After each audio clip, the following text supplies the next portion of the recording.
The CIP unit invited members of the local media to a press conference on Wednesday. Chief Executive Officer of the unit, Cindy McLean, outlined the processes and procedures of the Citizenship by Investment program. Now, there have been a lot of concerns about the program, a lot of questions. The opposition has highlighted its concerns. Members of the public want to know more.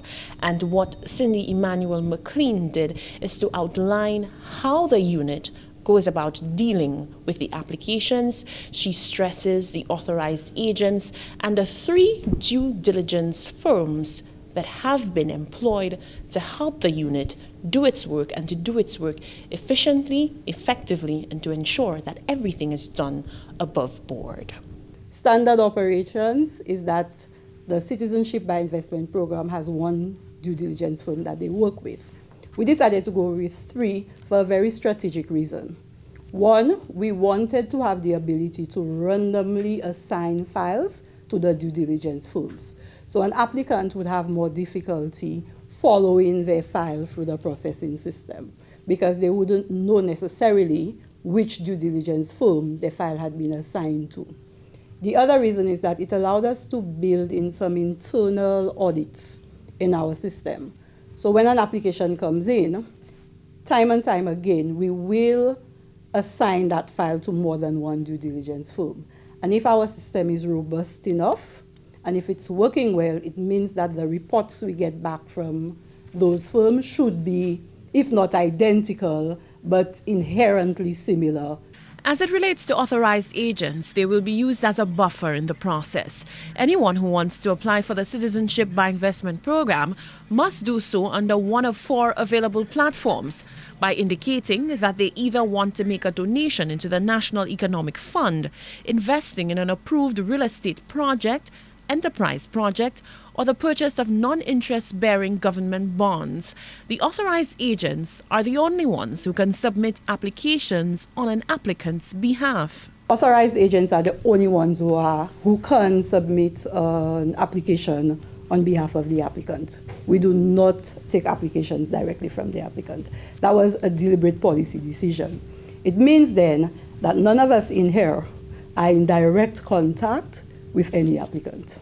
We do not speak to them, we do not call them, they cannot ask us about their application, none of that. We do all of that through the authorized agent. But there have been many echoed concerns about the oversight of the program and possible political interference.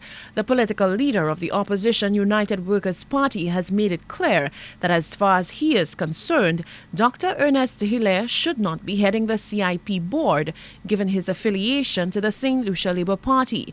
So it begs the question, is the process open to manipulation? And who has the final say? The board's role then is to ensure and satisfy itself that we have indeed followed the proper process. Once it has done that, it then has the final say, to a certain extent, as to whether to grant, to deny, or to delay the granting of citizenship. Grant, based on the recommendation of the unit. Deny, based on the recommendation of the unit. Delay, if the board is not satisfied that the unit provided enough evidence to support its recommendation. To be clear, the Citizenship by Investment unit finalizes the process by getting the qualifying investment. The board then informs the minister who will grant the certificate of citizenship. McLean says it's important to note the unit's mandate.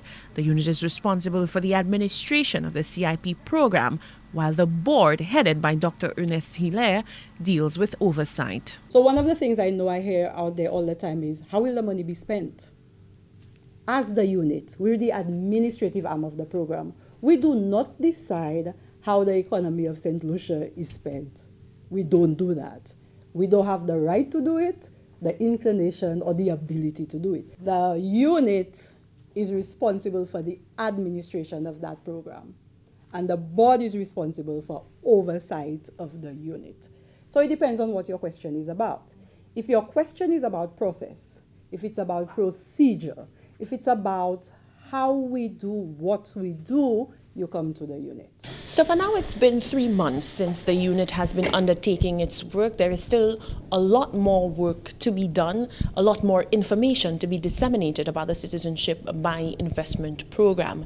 But so far, the unit says there has been good progress, and they have committed to keeping the media and St. Lucians abreast of the developments as it relates to the processes and procedures for the program. For MVC News, lovely Saint-Aime Joseph.